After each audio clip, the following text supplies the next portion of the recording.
নবীর ওফাতের 6 মাস পরে খাতুনে জান্নাত মা ফাতেমার ওফাত হয়।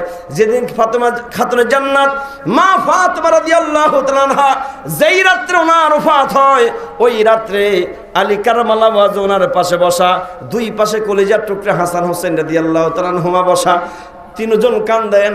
খাতুনে জান্নাত মা ফাতেমা বলে, ও স্বামী আলী, কেন জানি আজকে আমার ভালো লাগে না, কেন জানি মনে হয় আজকে এই জন্য আমার ইন্তেকাল হয়ে যাবে।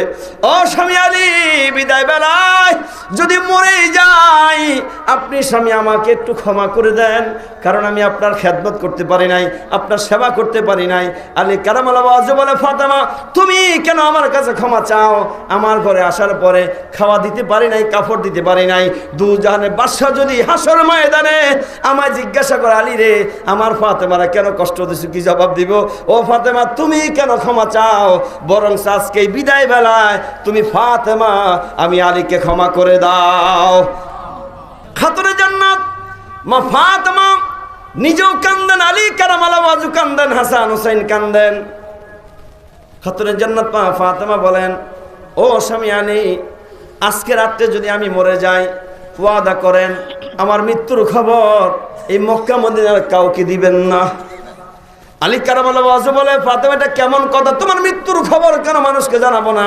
তুমি দু জাহানের বাদশা কামলিওয়ালার প্রিয় সন্তান ফাতেমা, তোমার সবাই মহব্বত করে, সম্মান করে। তোমার মৃত্যুর খবর শুনলে মক্কা মদিনার সাহাবীরা পাগলের মতো ছুটে আসবে।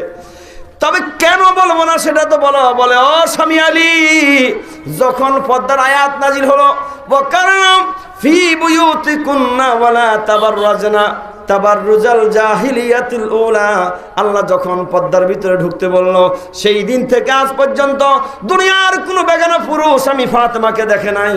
আমি ফাতেমার দুই চোখ দিয়ে দুনিয়ার কোনো বেগানা পুরুষ দেখি নাই।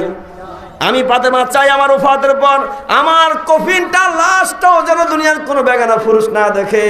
ও স্বামী আলী, ওয়াদা করেন রাতের অন্ধকার থাকতে আমাকে দাফন দিবেন যদি আজকে রাত্রেই মরে যাই। আল্লাহু আকবার। আলী কারামাল্লাহু ওয়াজহু বলেন, যাও ফাতেমা, ওয়াদা করলাম। খাতুনে জান্নাত মা ফাতেমার ওফাত হয়ে গেল, কাফনের কাপড় পরানো হলো। আলী কারামাল্লাহু ওয়াজহু ইমাম হয়ে, হাসান হুসাইন রাদিয়াল্লাহু তাআলা আনহুমা দুইজন মুক্তাদি হয়ে জানাজার নামাজ সমাদা করলেন। কিন্তু খাট ধরার জন্য একজন লোক লাগবে কিনা? কাঁদতে শুরু করে দিলেন। এখন উপায় কি? এখন আরেকটা লোককে ডাকতে গেলে, আমি যে ফাতেমার সঙ্গে শেষ ওয়াদা করেছিলাম দুনিয়ার কাউকে মৃত্যুর খবর বলবো না, তাকে আনতে গেলেই তো খবরটা দেওয়া লাগবে। কথা বলেন ঠিক কিনা? আলী কারামাল্লাহু ওয়াজহু কান্দেন, হাসান হুসাইন রাদিয়াল্লাহু তাআলা আনহুমা দুইজন কান্দেন। অনেক সময় পার হয়ে যায়, একদম রাত্র শেষের দিকে কান্নার রোল পড়ে যায়। ফাতেমার সঙ্গে আমি শেষ ওয়াদা করেছি, রাতের অন্ধকার থাকতে তাকে দাফন করে দিবে। এখন উপায় কি? রাত্র যখন একদম শেষের দিকে, হযরত আলী কারামাল্লাহু ওয়াজহু দেখেন পশ্চিম দিক থেকে একজন লোক এইভাবে চাদর মুড়ি দিয়ে এসে ডেকে বলে, আলী, আলী রে, চলো আর দেরি করো না, খাতুনে জান্নাত ফাতেমার লাশটা নিয়ে আমার নবীর সঙ্গে মিলাইয়া দেই। আলী কারামাল্লাহু ওয়াজহু বলেন, হে তুমি কি, তোমার পরিচয় যতক্ষণ পর্যন্ত পরিচয় না দিবা ফাতেমার লাশের খাট আমি তোমাকে ধরতে দিতে পারি না।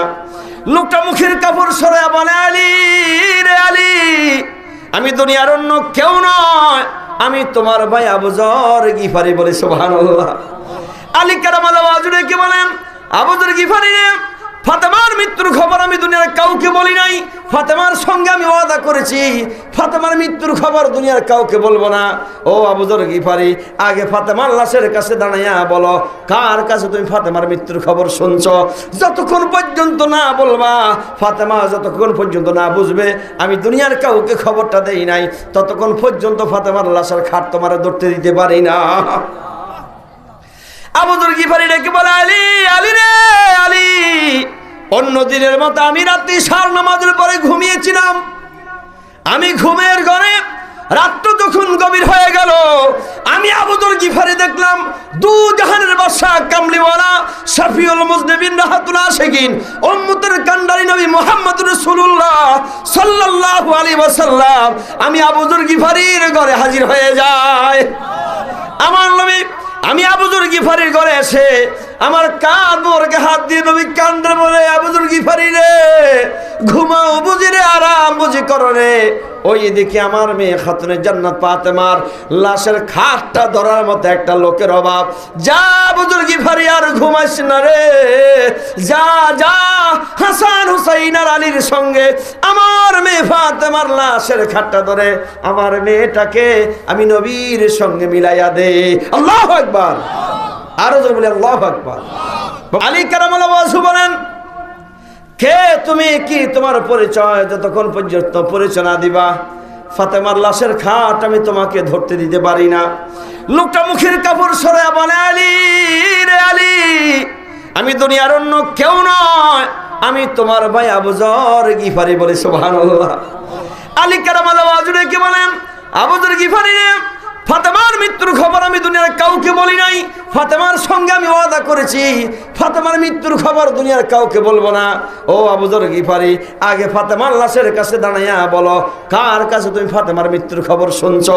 যতক্ষণ পর্যন্ত না বলবা, ফাতেমা যতক্ষণ পর্যন্ত না বুঝবে আমি দুনিয়ার কাউকে খবরটা দেই নাই, ততক্ষণ পর্যন্ত ফাতেমার লাশের খাট তোমার ধরতে দিতে পারি না।